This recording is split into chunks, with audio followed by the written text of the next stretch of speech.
Entonces nosotros, es una enfermedad súper, lastimosamente hasta hoy día no lo hemos erradicado. Existe una vacuna, ustedes saben, esa se pone una sola vez, que tiene una efectividad del 60% nada más. Por eso es que sigue habiendo. ¿Y por qué hay cada vez más también? Porque enfermedades como el VIH-Sida hacen que esta enfermedad no deje de existir, porque ellos son terrenos susceptibles para propagar la enfermedad, ¿sí? Nuestro país es básicamente un país de la tuberculosis como enfermedad endémica, o sea que siempre está, no hay epidemia, pero siempre tenemos un número aproximado de enfermos que esperamos tener por año, ¿sí? Como dijimos que es una enfermedad muy antigua, que el agente infeccioso más frecuente es el Mycobacterium tuberculosis, que es una enfermedad infectocontagiosa, es una enfermedad bacteriana que afecta principalmente al área respiratoria, sobre todo los pulmones.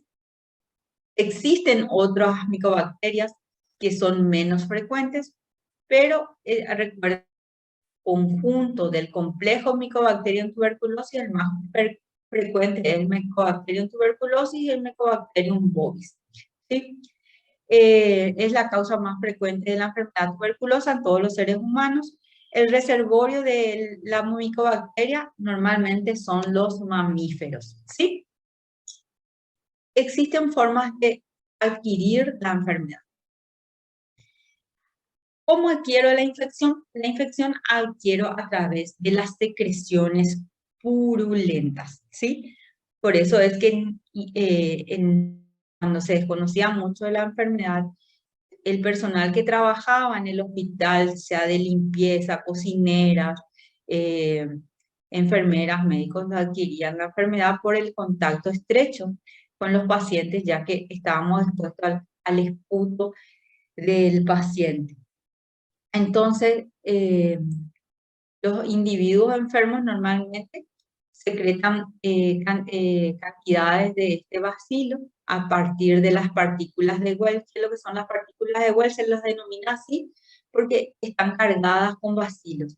Una de las características de la etapa de pediátrica es que el niño, como no es vectora, entonces normalmente se lo conoce, se le llama que el niño es paucibacilar, o sea, no puede eh, contagiar de la enfermedad. O sea que normalmente el niño que adquiere esta enfermedad lo adquiere necesariamente un contacto estrecho con adultos, ¿sí?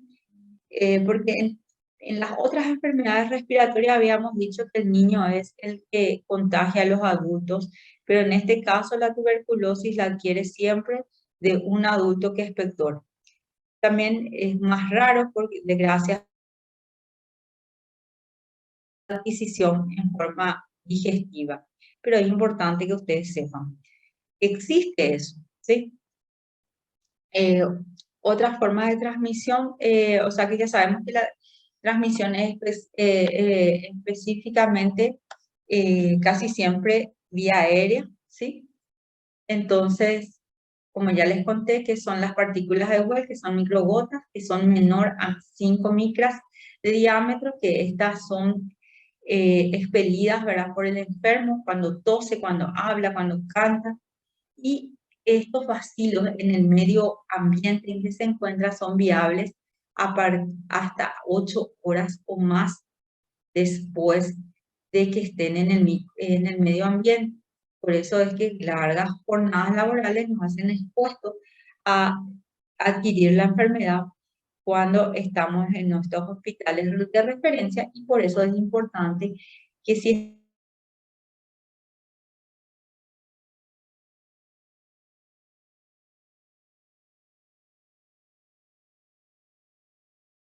aproximadamente de 4 a 12 semanas hasta tener una infección, ¿verdad?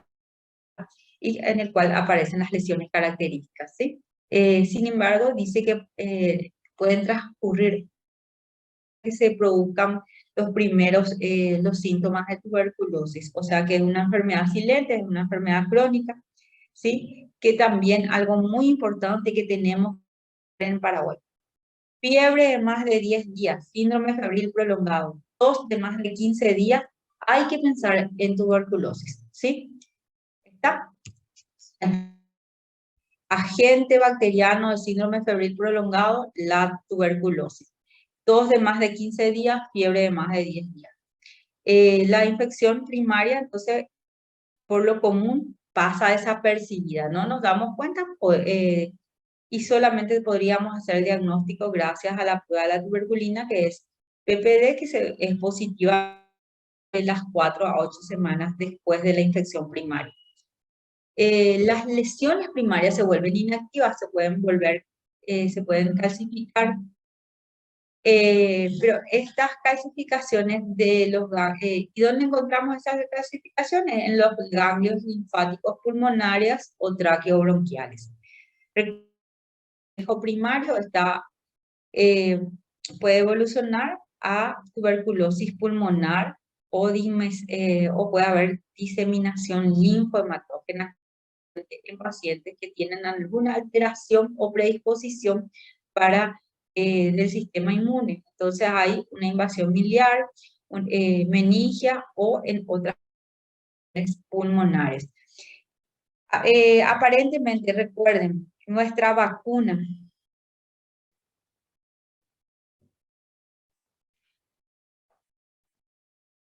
la BCG, recuerden de qué formas nos protegimos de las formas graves, ¿sí? De la tuberculosis miliar, de la tuberculosis meningia o de la tuberculosis diseminada. Recuerden eso, por favor, ¿sí?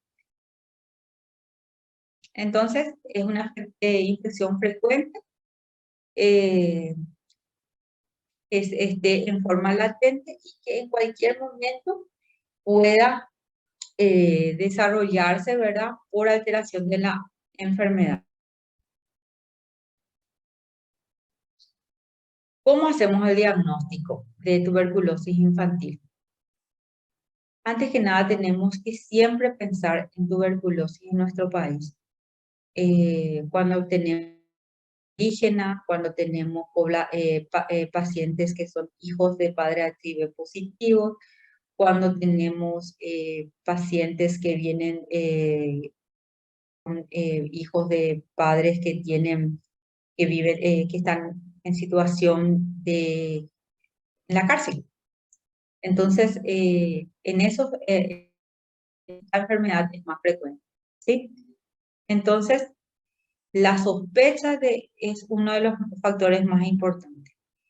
Sospechamos cuando tenemos antecedentes de contacto, el papá ya te viene con miedo diciendo que su abuelo tiene, que se va a visitar a esos lugares. También recordar ¿qué me puede llamar la atención? En pediatría, que no logre los hitos del crecimiento, tener un niño con peso y talla baja, es un signo de alarma. La radiografía, si es posible, y ahí encontramos diferentes imágenes. Puede haber, nosotros en una niña que era bailarina encontramos un neumotórax. eh, Esa la lesión que nos hizo arrancar para investigar tuberculosis, ¿sí? Y que después de la reevaluación y el reinterrogatorio, hacía un año que la niña recibió a un familiar en su casa que vino a función para hacer tuberculosis, ¿sí? Confirmaciones bacteriológicas sí se pueden. ¿Qué es lo malo del hemocultivo de la tuberculosis?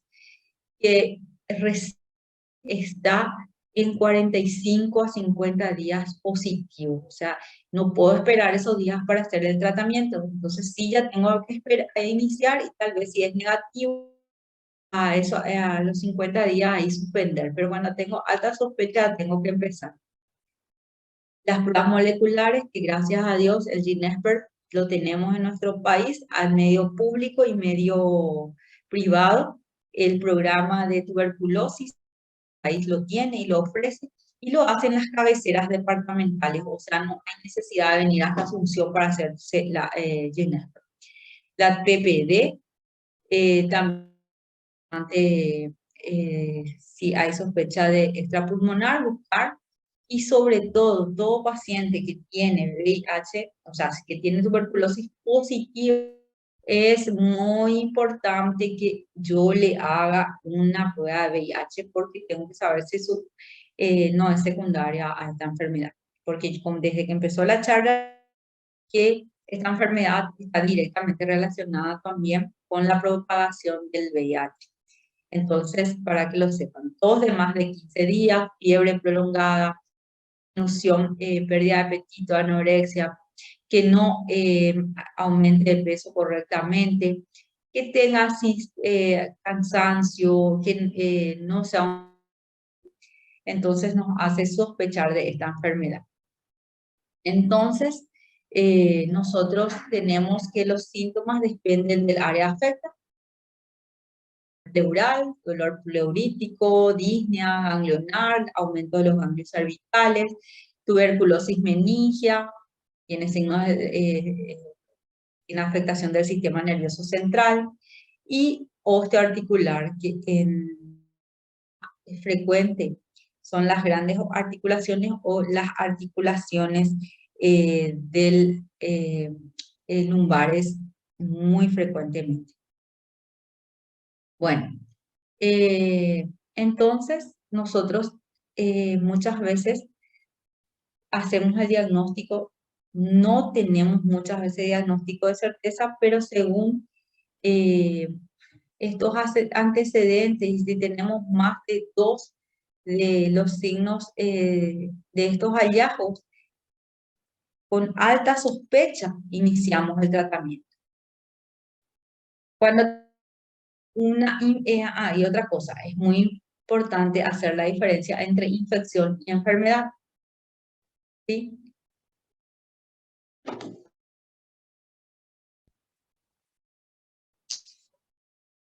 Una infección tuberculosa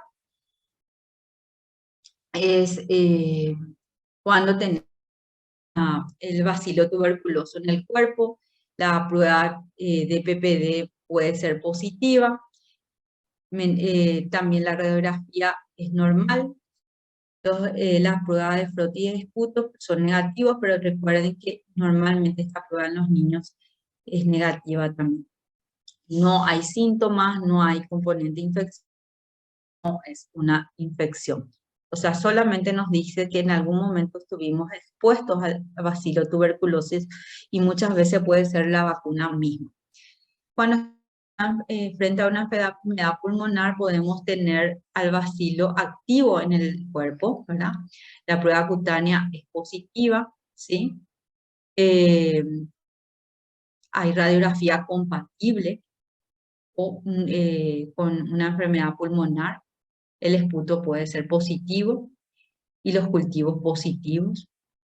Síntomas que pueden ser específicos del área respiratoria o inespecíficos, como ya dijimos, lo de falta de apetito, falta de ganancia de peso, fatiga crónica y los síntomas constitucionales, que son el no subir de peso. Y a menudo hay un antecedente previo al contagio, ¿sí? Entonces, investigando si hay algún familiar que es tosedor crónico, que es muy flaco. Muchas veces, como el VIH es una enfermedad crónica muy frecuente y que sigue siendo estigmatizada, es también seguro que algún familiar pueda estar en contacto con los niños. Cuando tenemos todos estos datos positivos, estamos enfrente de una enfermedad por tuberculosis. La forma de hacer diagnóstico, tenemos hacer el frotis, cultivo y hasta Ginespper del esputo. Ginespper prueba de PCR en tiempo real, ¿sí? Que ve las partículas de la bacteria, ¿sí? Lavado broncoalveolar en los niños más grandes y adolescentes. También el lavado gástrico. Esta es la prueba que más hacemos en pediatría. ¿Qué significa? ¿Cómo lo hacemos? Le instalamos una una sonda gástrica. Por 3 días tomamos secreción del líquido gástrico. Entonces, esto enviamos, puede ser para frotis, cultivo y también para hacer Ginebra. Y la biopsia pulmonar. Y cuando son extrapulmonares, lo hacemos en líquido pleural, peritoneal, en los lugares donde pensamos que hay agente infeccioso, en las secreciones ganglios, y muchas veces hay algunos accesos, y estos accesos característicos, igual como dice el gaseoso, blanquecino.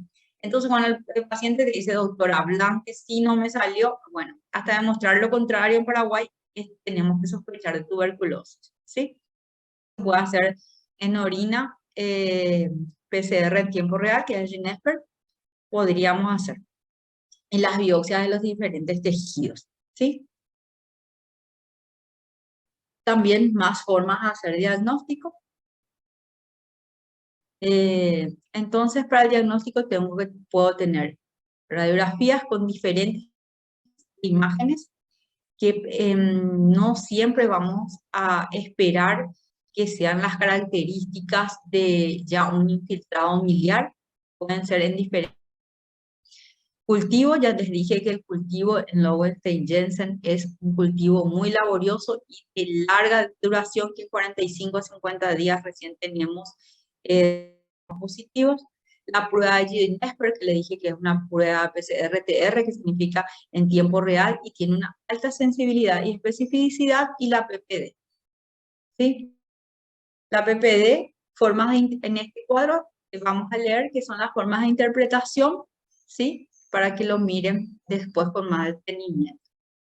El tratamiento depende si es una forma pulmonar. Normalmente los primeros 2 meses son con 4 drogas, y los 4 meses posteriores se usan 2 drogas, ¿sí? Para que lo tengan presente, ¿sí? Entonces, el tratamiento de una tuberculosis sensible y en el pulmonar es de 6 meses. Y cuando es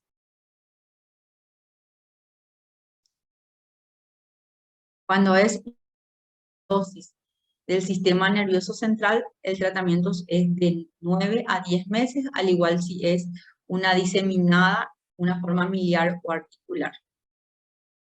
Bueno, ahí acabamos la clase de tuberculosis. Y tuberculosis es una enfermedad que debemos conocer porque es muy frecuente, ¿sí? Bueno, chicos, ¿sí? Sí, profe. Bueno. Fuerza, fuerza, fuerza. Ya vamos a terminar, ya vamos a hacer. ¿Sí? Fuerza, chicos. María Eugenia Alvarenga.